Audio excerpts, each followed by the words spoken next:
I am Sarah. I read as Sora the Intuitive for Sky Messages by Sora. I am a tarot reader who specializes in past life readings. I also teach and mentor the tarot.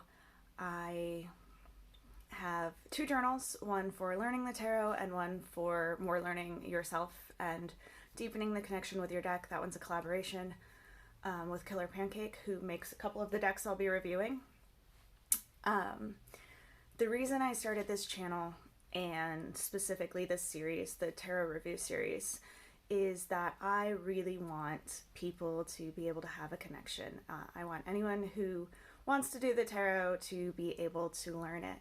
And a lot of times people get really frustrated because the first deck that they start using, they don't really connect with. And so I'm hoping that instead of getting frustrated or spending a lot of money on decks that they then realize they don't want, people can sort of start to learn what their style is, what theme they're looking for, what kind of imagery works for them, and help people find the right decks for them. I do believe that if there is a tarot deck out there, there is an audience for it. And if there is somebody who wants to learn, then there's definitely a deck for them. So this won't have star ratings. This won't be about what's good and bad. It'll be about the details, such as the guidebook, a level that it's good for, like basic to advanced. It will be, how close it is to the Rider-Waite or the Tarot de Marseille, or the Thoth for those who prefer that. And it will just give people a look and hopefully help them start to begin their journey. Or for those of us who have been on their journey for a while, but are thinking about new decks and testing out different things, give them a preview. So there are some of the decks behind me, but if there are any you're interested in, let me know. And let's get started. For today's tarot deck, we are looking at the Buffy the Vampire Slayer tarot deck. This is an Insight Editions deck. So you'll see it comes in their nice big box. I love the colors and details. It's really beautiful. We have already done a couple of the Insight editions with the Nightmare Before Christmas tarot deck and the Disney Villains tarot deck, so you'll see that there's a lot of similarities in the structure, and I love that. I do really think that every deck they put a little bit more into, which is really nice. One of the big things that came up with the earlier decks is that they were very pippish, and that can be hard for readers who learned with various systems, but not the plain card or pip system. So it's nice to see that this is a super special deck to me. A huge Buffy the Vampire Slayer fan, came out when I was in high school, so watched all of it, still go back and watch it sometimes. And so when I found out it was going to be a deck, I sent the link to my husband. So this was the birthday present that I knew was coming for months, and really excited about it. You'll see the guidebook is that nice thick guidebook that they do with full pages, pictures for the major arcana, a picture for each with the minor, upright, reversed. They go into detail along with the story of why they chose each picture. And their spreads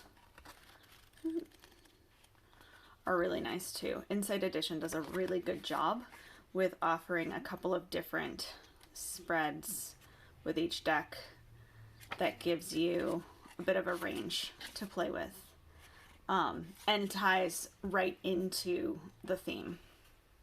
So you'll see one of them is called A World Without Shrimp, and that is from the episode where Anya talks about all of the different types of universes.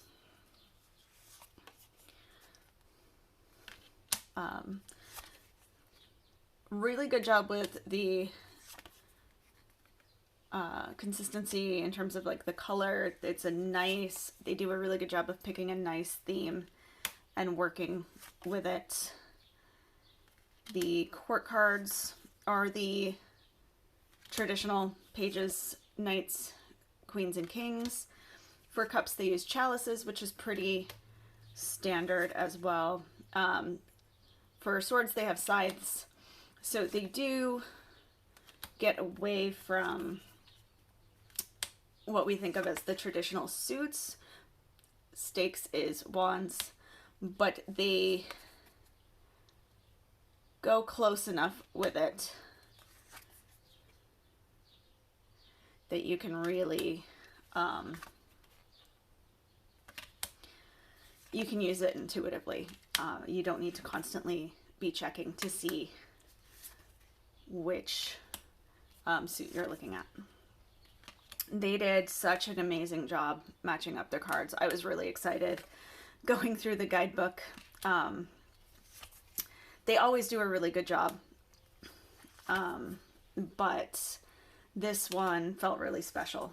This one felt like they had somebody who had a really close attachment to the show.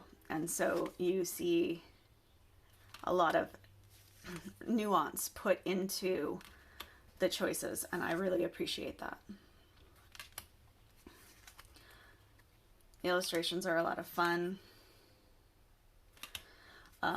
My only thing for me, and it differs person to person, but with the Insight editions, they all come pretty stiff, the cardstock. So while I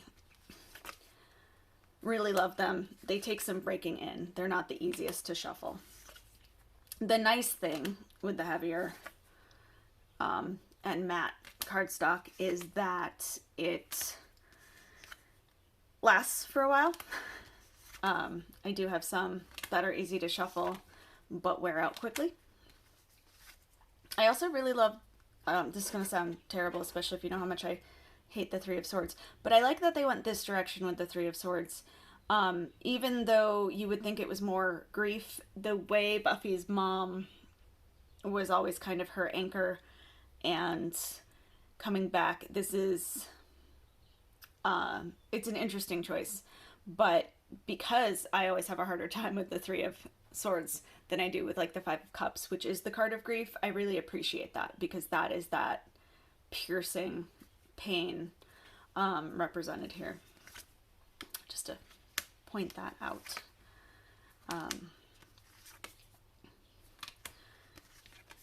But yeah, they take a little bit of breaking in, but I really love the way they capture the stories. And they found a great story or character to use for each one. So there's that continuous understanding. This deck is great for anyone who is a fan. I love Clem for the Page of Chalices, because that is the Dreamer card. And while a demon, he was always the optimistic, everything's going to be okay demon. And so it's really nice that he got that nod as well. As I was saying, this card is really good for anyone who's a big fan, obviously. You can see how I'm doing this. But it's also great for people who studied the Rider-Waite. It is beginner friendly. It is a lot of fun if you're drawn to the artwork. You'll be good there too if you like decks that deal with the supernatural. It's fun even if you're not a Buffy person. You don't have to have seen all of it or any of it to appreciate it, but that certainly helps. And one of the things I love is knowing the stories means having more information to pull from when I read from it myself. Speaking of which, we will go into the week ahead reading. Woo! While we do that, I will thank you for liking and subscribing, sharing. It does really help get things to the people who need to be there. If you are interested in learning, I am working on my courses as well as remote workshops. I do have a weekly remote study hall where you can come in, ask any questions you might need to, talk about what you're learning about. We trade readings, we talk about our challenges with cards, we have a lot of fun. It's currently $7 a month, $7 a week or $25 a month. But working on other options as well. And for June, it is being moved to Tuesdays at 7 p.m. Eastern Standard Time. If you are looking for a personal reading and you would like to book, you can head over to my website, sorasskymessages.com. If you would like to see me in person, you can check out my Instagram. I do try to keep it on the website, but it's faster to see me on the Facebook and Instagram and that sort of thing. I try to keep things updated there. You can also, if you can't find anything, you can always send me a message at soratheintuitive@gmail.com. All of this is in the description, so it's always... I try to make sure it's always available, so I can let you know. I am going to be all around Pittsburgh this summer, and I'm really excited about it. If you like these videos and want to see them 2 days earlier, or extra content and various other perks, you can head over to the Patreon. And if you enjoy more of the readings, I have a whole playlist. All right, getting started. We have the Two of Chalices, the Four of Stakes, and the Ten of Chalices. Whatever you are going into this week, you can be content to dive right in. The Two of Chalices is the card of unconditional love, and while that can be a partner or family member, it also refers to being in alignment, loving yourself the way you love others, and really trying to make the best decisions for yourself and those around you. With the Four of Stakes, we have that idea of homecoming. I love these two together. If you are entering a new relationship, whether romantic or friendship, these speak to a very natural attachment. This would be something that is going to be very strong and probably long lasting. These two together can indicate that idea of finding found family or even a soulmate. I mean that less in the more modern, where it's, one person for one person, romantically in every lifetime. These are more the souls that you travel with and work with, and get along with. It doesn't have to be romantic, but it is big. And then we have that with the Ten of Chalices, which is the happy endings card. So again, if this is like a romantic relationship, it's a good sign. But really anything that you are sentimentally attached to or something that makes you happy, this is a good sign. This says to lean into that joy today. The things that you are working on in your life, whether they are relationships, we tend to go to relationships with the chalices and also with that Four of Stakes, because it is the card that people reference for things like weddings.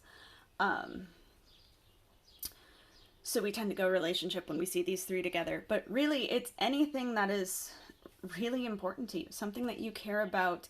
This is more that it is very heart-based. There's a lot of emotion to the cups and a lot of passion to the stakes.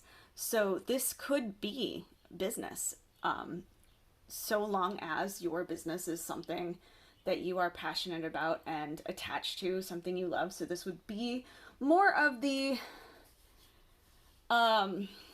work that you do because you love it than the work that you do because you need it. Although those can absolutely overlap. This can be hobbies. This can be family. These are the things that you get excited about and that you're happy about. They're going to go pretty well this week. So that's a really nice thing to see. It's a great way, I think, to start summer vacation period for all you parents out there. And I hope that you get to enjoy every minute of it. Have a wonderful week.